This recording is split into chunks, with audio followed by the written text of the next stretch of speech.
అందులో 80 మంది కొత్తగా వచ్చిన ఫస్ట్ టైం ఎమ్మెల్యేలు. అది కాకుండా ఒక వార్త చక్కర్లు కొట్టే వార్త ఏందంటే, అది లోకేష్ తీసుకున్నాడా? లేకపోతే చంద్రబాబు పార్టీ తీసుకునిందా పక్కన పెడితే, చాలామంది ఎమ్మెల్యేలు 30-40 కోట్ల డబ్బులు పార్టీకి కావచ్చు, లోకేష్‌కి కావచ్చు ఇచ్చారు సీటు కోసం అనేది ఒక వార్త. అప్పటినుంచి ఎప్పటినుంచో ఉంది ఇది. రెండవది ఖర్చు కూడా విపరీతంగా ఈసారి పెట్టారు. ఎందుకంటే జగన్ తర్వాత అంటున్నారు కానీ జగన్ వ్యతిరేకత అని అప్పుడు ఎవరు అనుకోలే. తెలుగుదేశం గెలవచ్చేమో కానీ టైట్‌గా ఉంటుంది. జగన్ ఓడిపోతాడని ఎవరు అనుకోలే. సీట్లు తగ్గొచ్చేమో అనేది ఎక్కువ మంది అనుకున్నారు. అందువల్ల ఖర్చు విపరీతంగా పెట్టాల్సిన పరిస్థితి ఏర్పడింది. సో దానివల్ల ఒక్కొక్క ఎమ్మెల్యే 100 కోట్ల పైగా ఖర్చు పెట్టారు.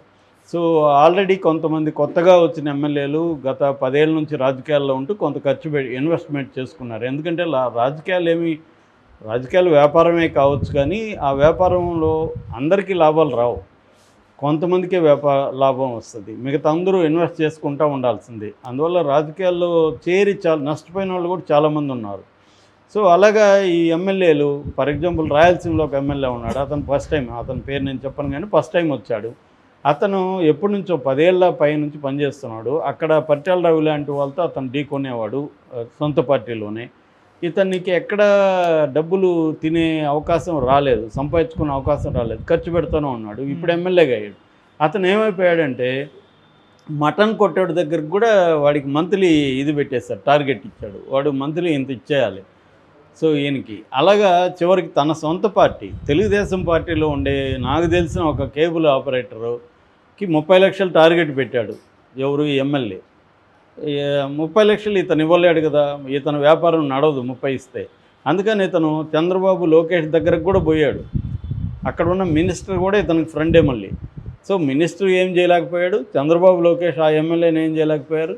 చివరికి ఇక్కడ ఎవరినో పట్టుకొని తెలంగాణలో హైదరాబాద్లో అతను ఆ ఎమ్మెల్యే ఆస్తులు ఉన్నాయి కాబట్టి బెదిరించి అతను లొంగ తీసుకున్నాడు. కేబుల్ ఆపరేటర్ నెలకి ఇప్పుడు 3 లక్షలు ఎంతో ఇస్తున్నాడు. అంటే ఇదొక ఎగ్జాంపుల్. ఇలాగా నేను ఇంకొక ఎగ్జాంపుల్ వచ్చి మా ఫ్రెండ్ ఒక దగ్గర ఒక ఫ్యాక్టరీ మూసేస్తే ఆ ఫ్యాక్టరీని కొన్నాడు 40 కోట్లకి. ఆ ఫ్యాక్టరీని ఇతను ఏదో రియల్ ఎస్టేట్ చేసేదో చేద్దాం అనుకుంటే అక్కడ ఎమ్మెల్యే నుంచి ఫోన్ వచ్చింది, ఒక 10 ఎకరాలు పక్కన పెట్టమ్మా మనకని. ఇదేంది 10 ఎకరాలు పెడితే నేనేమి చేయాలని అతను కూడా లోకేష్ చంద్రబాబు వరకు వెళ్ళాడు. కానీ అతనికి ఏమీ జరగలే. చివరికి అతను ఎవరినో పట్టుకొని వేరే వాళ్ళకి అమ్మేసి అతను బయటికి పడిపోయాడు. సో మొన్న నేను నెల్లూరు జిల్లాకి వెళ్తే అక్కడ పోయిన 10 నిమిషాలకి అక్కడ నాకు చెప్పిన వార్త ఏంటంటే, మీరు దారిలో వస్తున్నప్పుడు తైలం చెట్లు తోపులు ఉండేవి కదా, తోటలు ఇప్పుడు లేవు, చూసారా మీరు, కొట్టేశారా? అవును నేను చూశాను, కొట్టేసన్నారు కదా అంటే, అవి యాక్చువల్గా అదేంది అగ్రిగోల్డ్ వాళ్ళవి కోర్టులో పెండింగ్లో ఉంది కేసు, దాన్ని ఎమ్మెల్యే కొట్టేసుకున్నాడు అని చెప్తున్నారు. దాని మీద జనం కూడా తిరగబడ్డారని. అంటే ఇక్కడ చెప్పొచ్చేది ఏమంటే, మనం ఎమ్మెల్యేలని నిందించలేము. ఎందుకంటే ఎమ్మెల్యేలు మేము ఇంత డబ్బులు ఇచ్చాము, ఇంత ఖర్చు పెట్టాము, మాకెక్కడి నుంచి డబ్బులు వస్తుందని వాళ్ళు అడుగుతారు. అందువల్ల ఏమైపోయిందంటే తెలుగుదేశం వాళ్ళను కూడా ఎమ్మెల్యేలు వదలట్లేదు. లోకల్ ఎమ్మెల్యేలు తెలుగుదేశం వాడా మనోడా తనోడా లేదు, ఎక్కడ సోర్స్ ఉంటే దాన్ని మింగేయాలి.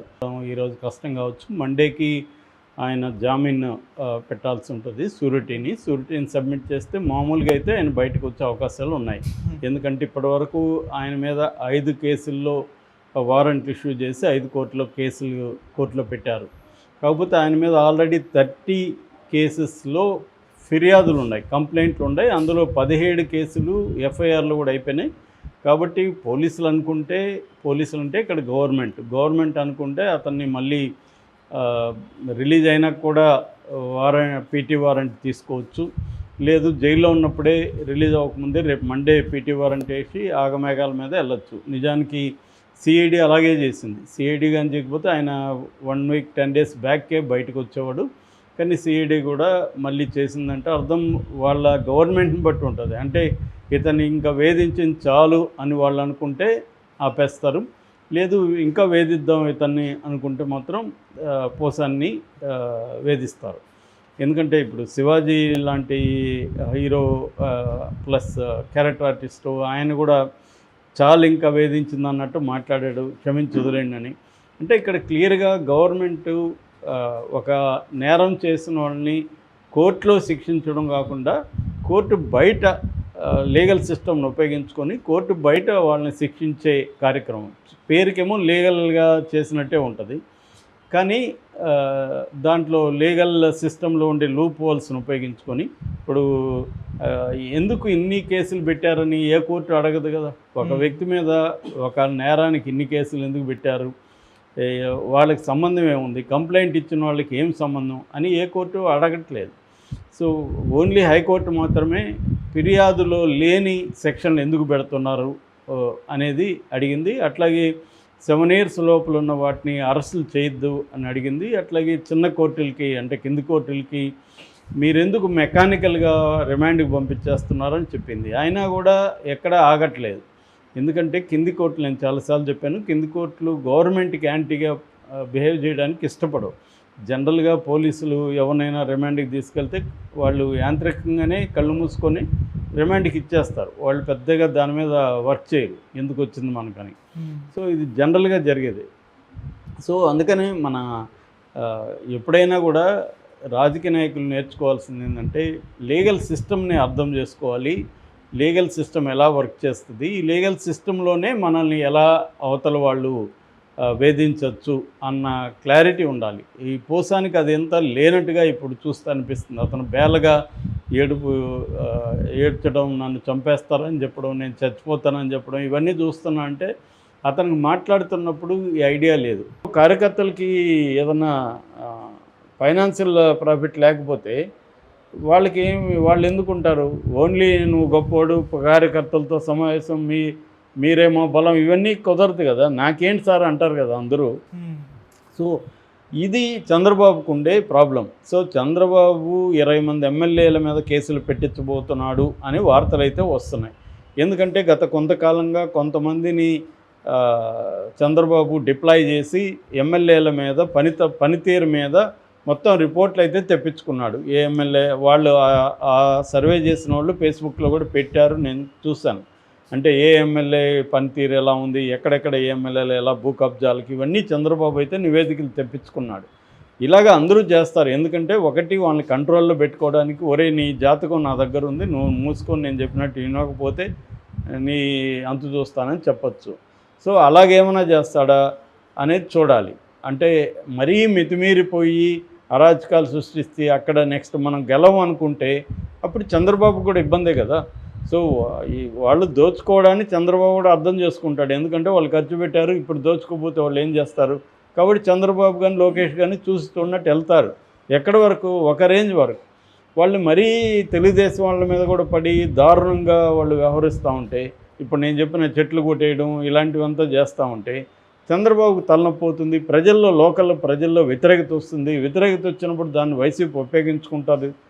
సో ఈ చెట్లు కొట్టిన దానికి వ్యతిరేకంగా కూడా వైసీపీ వాళ్ళు ధర్నాలు చేసి అరెస్టులు అయ్యారు. అక్కడ ప్రజల్లో కూడా వైసీపీ పట్ల కొంత సింపతి వచ్చింది.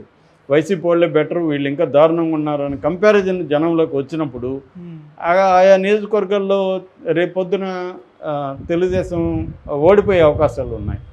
సో అందువల్ల చంద్రబాబు ఇప్పుడే కొంతమంది మీద చర్య తీసుకుంటే మిగతా వాళ్ళు దారికి వస్తారు. ఎందుకంటే చంద్రబాబు మాట ఎవరు వినట్లేదు అనేది అయితే వాస్తవం. మనం ఓపెన్గా చూస్తున్నాం కదా. మన జేసీ ప్రభాకర్ రెడ్డి లాంటి వాళ్ళు చంద్రబాబును కూడా ధిక్కరించే మాట్లాడుతున్నారు. పంచాయతీకి రమ్మంటే కూడా వెళ్ళలేదు కదా ఆయన. ఇది ఆయన ఏం చేశారు, ఆయన ఏం చేయలేనప్పుడు నన్ను మాత్రం ఏం చేస్తారు చంద్రబాబుని మిగతా వాళ్ళు అందరూ అనుకునే అవకాశం ఉంది. సో అదేదో సామెత ఉంది కదా, పిల్లి గుడ్డిదైతే ఎలుగు డాష్ చూపించిందని. అలాగా చంద్రబాబు వీక్నెస్ని కనుక్కొని ఎమ్మెల్యేలు రెచ్చిపోయే అవకాశాలు అయితే ఉన్నాయి. దీన్ని చంద్రబాబు నిజంగా కేసులు పెట్టి బెదిరించడానికి వార్త చంద్రబాబే లీక్ చేయించి వదిలాడా, లేకపోతే వైసీపీ వాళ్ళు వదిలారని తెలుగుదేశం మీడియా అంటుంది. వైసీపీ వాళ్ళకి వదిలితే వైసీపీ వాళ్ళకి వచ్చే ఉపయోగం ఉంది దీంట్లో. సో ఇది చంద్రబాబే లీకులు ఇచ్చి ఎమ్మెల్యేల మీద కేసులు పెట్టబోతున్నారు అని ఏరియాలు కూడా ఇస్తున్నారు. తిరుపతి నుంచి ఇద్దరంట, తిరుపతి జిల్లాలో ఒకరంట, అక్కడ ఇద్దరంట, ఇవన్నీ చెప్తున్నారు. అంటే ఎవరికి వాళ్ళు తడుముకొని మనం జాగ్రత్తగా ఉందాము అన్న దానికి సిగ్నల్స్ పంపిస్తున్నాడా చంద్రబాబు అన్న డౌట్ అయితే వస్తుంది. Okay sir, thank you so much. So అప్పుడేమో రెచ్చిపోయి మాట్లాడాడు. ఇప్పుడు అతనికి దీని ప్రభావం ఎలా ఉంటుంది అంటే గవర్నమెంట్ అనుకుంటే మనల్ని ఎలా వేధించవచ్చు, మన మీద ఏమీ ఒక దెబ్బ కొట్టకుండానే మనల్ని మానసికంగా డెత్ దగ్గరికి కూడా తీసుకెళ్ళిపోవచ్చు. ఎందుకంటే అతనికి 66, 67 ఏళ్ళు, ఆల్రెడీ 2 సార్లు హార్ట్ సర్జరీ జరిగింది. సో అతనికి ఏంటంటే ఎప్పుడు ఏ టాబ్లెట్ వేసుకోవాలో కూడా తెలియదు. భార్య ఇంట్లో ఇస్తే వేసుకునే టైపు గై. సో అలాంటి వాళ్ళు జైల్లో ఎలా ఉండగలరు? జైల్లో ఉండలేరు. రెండోది ఇక్కడ సౌకర్యాలకంతా అలవాటైపోయి ఉంటారు. అంటే ఒక డైట్, ఒక ప్లాన్డ్ డైట్ ఉంటుంది. వాటరు మామూలు వాటర్ తాగకుండా బిస్లరీ అలాంటివి తాగడం. తర్వాత పడుకోవడానికి మినిమం ఇది ఉంటుంది. ఇప్పుడు మరీ సమ్మరు గుంటూరు, విజయవాడలో మామూలుగా ఉండదు సమ్మరు. సో ఆ ఫ్యాన్ ఎక్కడో పైన ఉంటుంది, అది గాలి వస్తుందో అది తెలియదు. అలాంటి రెండోది కింద ఒక బెడ్షీట్ వేసుకొని పడుకోవాలా, దానికి అలవాటు లేని వాళ్ళకి అసలు నిద్ర రాదు. అన్నిటికంటే ఘోరం టాయిలెట్. ఇండియన్ టాయిలెట్కి అలవాటు లేని వాళ్ళకి నరకం కనబడుతుంది రోజు. దానివల్ల కాన్స్టిపేషను. సో ఒకటి కాదు, మనం ఊహించలేని మామూలు జైలుకి వెళ్ళని వాళ్ళు జైల్లో ఎలా ఉంటుందో ఊహించలేరు. వాళ్ళు సినిమాల్లో చూస్తారు కానీ సినిమాల కంటే కూడా ఘోరంగా జైల్లో పరిస్థితులు ఉంటాయి. అంటే చిన్న చిన్న అనేక విషయాలు. ఇప్పుడు బట్టలు ఉతకాలి, ఎవరు ఉతికిస్తారు బట్టలు? అతనికి లేకపోతే మురికి కంపు వస్తాయి, అతనికి ఉతుక్కోవాలి. సో ఇవన్నీ ప్రాబ్లమ్స్ ఉంటాయి. మామూలుగా అయితే జైల్లో డబ్బులు ఉంటే నీకు అనేక సౌకర్యాలు. డబ్బులు ఉంటే నువ్వు ఒక అసిస్టెంట్ని పెట్టుకోవచ్చు, వాడు ఫుడ్ తెచ్చి నీ సెల్లుకే ఇస్తాడు, నీ బట్టలు ఉతికిస్తాడు, ఇంకేమైనా అవసరాలు ఉంటే చేస్తాడు. సో వాళ్ళకి డబ్బులు ఇవ్వాలి. అట్లాగే అలా అసిస్టెంట్ పెట్టుకోవాలంటే సూపరింటెండెంట్ దగ్గర నుంచి వార్డర్లకు అందరికీ డబ్బులు ఇవ్వాలి. సో అలాగే డబ్బులు కానీ ఇస్తే నీకు ఫుడ్ ఒకటి మంచిగా తినచ్చు, తర్వాత వీలైనన్ని సౌకర్యాలు అక్కడ చేసుకోవచ్చు. కానీ ఇలాంటి వాళ్ళకి ఏమవుతుందంటే ప్రతిపక్షాన్ని వేధించాలని అధికార పక్షం నిర్ణయించుకుంది కాబట్టి జైల్లో కూడా స్ట్రిక్ట్గా ఉంటారు. అధికారులు కూడా ఏమన్నా మనం వీళ్ళ దగ్గర డబ్బులు తీసుకొని చేస్తే మన ఉద్యోగాలు పోతాయని. మనం శశికళ విషయంలో అదే చూసాం. శశికళ విషయంలో పరప్పన అగ్రహార జైలు బెంగళూరులో ఆమెకు సౌకర్యాలు కల్పించాయని అక్కడ పనిచేస్తున్న జైలు అధికారి లేడీ ఆమె వచ్చి బయట మాట్లాడేసరికి అక్కడ చాలామంది మీద చర్య తీసుకున్నారు. ఎందుకంటే ఈ ఎన్నికలు ముందు వస్తాయేమో తెలియదు. ముందస్తు ఎన్నికలు వచ్చాయనుకో ఈ 3 ఏళ్ళే టైం ఉంటుంది. 3 ఏళ్లలో కనీసం టార్గెట్ 300 కోట్లు, అంటే సంవత్సరానికి 100 కోట్లు సంపాదించాలి. 100 కోట్లు సంపాదించాలంటే వాళ్ళకి ఎక్కడ ఏది దొరికితే అది తినేయాలన్న దీంట్లో ఉంటారు. పైగా గత 5 ఏళ్ళు కూడా లేదు కదా వాళ్ళకి. సో ఇది ఒక వ్యవహారం. రెండవ వ్యవహారం ఏమంటే ఆల్రెడీ 5 ఏళ్ళుగా వైసీపీ నాయకులు ఇదే మాదిరిగా తినే కార్యక్రమంలో ఉన్నారు. ఇప్పుడు వీళ్ళు వచ్చారు. ఫర్ ఎగ్జాంపుల్ ఇసుక అనుకో, ఇసుకలో వైసీపీ నాయకుడు ఒక చోట ఇసుకని తవ్వేసి వాడు ఎక్కడెక్కడ ఎలా అమ్ముకోవాలో ఒక సిస్టంలోకి వెళ్ళాడు. ఇప్పుడు ఇతను కొత్తగా ఎమ్మెల్యేగా ఎన్నికయ్యాడు, ఇతనికి ఈ సిస్టమ్ అంతా తెలియదు. అప్పుడు వైసీపీ ఎక్స్ఎమ్మెల్యే ఇతన్ని అప్రోచ్ అయ్యి తెలుగుదేశం అని, అరే భయ్ నీ వాటా నేను ఎంత చెప్పి ఇచ్చేస్తా, నేనే కంటిన్యూ చేసుకుంటాను, నాకు అన్నీ తెలుసు కదా, నేను చేసుకొని వెళ్ళిపోతా, నీ వాటా నీకు ఇస్తా అన్నప్పుడు ఇతను కూడా బార్గెన్ చేసుకొని 10 రూపాయలు ఇస్తా అంటే 20 రూపాయలు ఇవ్వను, 15 రూపాయలు ఇవ్వను ఒప్పందం కుదుర్చుకున్నాడు. ఇలాగ వైసీపీ వాళ్ళు తెలుగుదేశంలో హ్యాపీగా చాలా చోట్ల వ్యాపారాలు చేసుకుంటున్నారు. ఇది తెలుగుదేశం మీడియా అనేది సీరియస్గా బయట పెడతా వస్తుంది గత కొంతకాలంగా. అంటే దీన్ని చంద్రబాబు కానీ లోకేష్ కానీ తెలిసి కూడా కంట్రోల్ చేయలేని పరిస్థితి వాళ్ళు. ఎందుకంటే వాళ్ళని కంట్రోల్ చేస్తే మనకే ఇబ్బందులు, ఎందుకులే అని అప్పుడప్పుడు పైకి కంట్రోల్ చేస్తున్నట్టు డ్రామా ఆడుతున్నట్టుగా చేస్తున్నారు. ఇప్పుడు నిన్నటి నుంచి ఒక వార్త ఏం వైరల్ అవుతుందంటే 20 మంది ఎమ్మెల్యేలని టార్గెట్ చేసి చంద్రబాబు కేసులు పెట్టబోతున్నారు. ఎందుకంటే వీళ్ళ మాట కూడా వినట్లేదు, ఎవడు కంట్రోల్ కావట్లేదు కాబట్టి కేసులు పెడితే దారికి వస్తారు. రెండోది నాకు పేరు వస్తుంది, చూడు చంద్రబాబు నిజాయితీపరుడు, సొంత ఎమ్మెల్యేలను కూడా వదలలేదు అన్న పేరు నాకు వస్తుంది. పవన్ కళ్యాణ్ కూడా దెబ్బ కొట్టినట్టు ఉంటుంది. పవన్ కళ్యాణ్ ఎందుకంటే గవర్నమెంట్లోనే ఉంటూ ప్రతిపక్ష రోల్ ప్లే చేస్తున్నాడు కాబట్టి మనం కూడా మనమే ప్రతిపక్ష రోల్ ప్లే చేసామనుకో పవన్ కళ్యాణ్కి ఛాన్స్ ఉండదు, జగన్కి ఛాన్స్ ఉండదు, పేరు మనకు వస్తుంది అని చంద్రబాబు ప్లాన్ చేస్తున్నాడు అనేది ఒక వార్త. ఇది ప్లాజిబుల్ అంటే రాజకీయాల్లో ఏమన్నా జరగచ్చు, కానీ చంద్రబాబు ఈ స్థాయి నిర్ణయాలు తీసుకుంటే మాత్రం పార్టీలో తీవ్ర వ్యతిరేకత వస్తుంది. ఎందుకంటే ఆల్రెడీ జీబీ రెడ్డి లాంటి వాళ్ళ విషయాల్లో చంద్రబాబుకి తీవ్ర వ్యతిరేకత వచ్చింది. అట్లాగే కార్యకర్తలకి పేరుకేదో సమావేశాలు నడుపుతున్నారు కానీ డబ్బులంతా వీళ్ళు తినేస్తుంటే వనరులు, కార్యకర్తలు కూడా సఫర్ అవుతారు కదా అక్కడ. సో కోర్టు ప్రతివాదులుగా ఒక సిబిఐ ఉంది, అట్లాగే నిందితులందరినీ కూడా ప్రతివాదులుగా ఆమె చేర్చింది. నిందితులందరికీ వ్యక్తిగతంగా తాను నోటీసులు పంపించడానికి కూడా హైకోర్టు పర్మిషన్ అడిగిందామె, హైకోర్టు ఇచ్చింది. సో ఇక్కడ ప్రధానంగా ఏంటంటే ఒకటి, సిబిఐ ఎందుకు ఇలా పనిచేస్తుంది, ఆలస్యం చేస్తుంది సిబిఐ అనే దానికి కారణాలు ఏంటనేప్పుడు, ఒకటి పొలిటికల్ రీజన్స్. మామూలుగా సిబిఐ కానీ, ఈడీ కానీ, లేకపోతే ఎనీ నేషనల్ ఇన్వెస్టిగేటివ్ ఏజెన్సీలు లేదా స్టేట్లో ఉండే ఇన్వెస్టిగేటివ్ ఏజెన్సీలు స్టేట్ గవర్నమెంట్ కంట్రోల్లో ఉంటాయి, నేషనల్లో ఉండేవి సెంట్రల్ గవర్నమెంట్ కంట్రోల్లో ఉంటాయి. ఇది అందరికీ తెలిసిందే, ఎందుకంటే ఆ డైరెక్టర్ల నియామకం ఫైనల్గా మోడీ అనుకున్న వాళ్ళే ఉంటారు. కాబట్టి టాప్ వ్యవస్థలన్నీ కూడా మోడీ కంట్రోల్లో ఉంటాయి.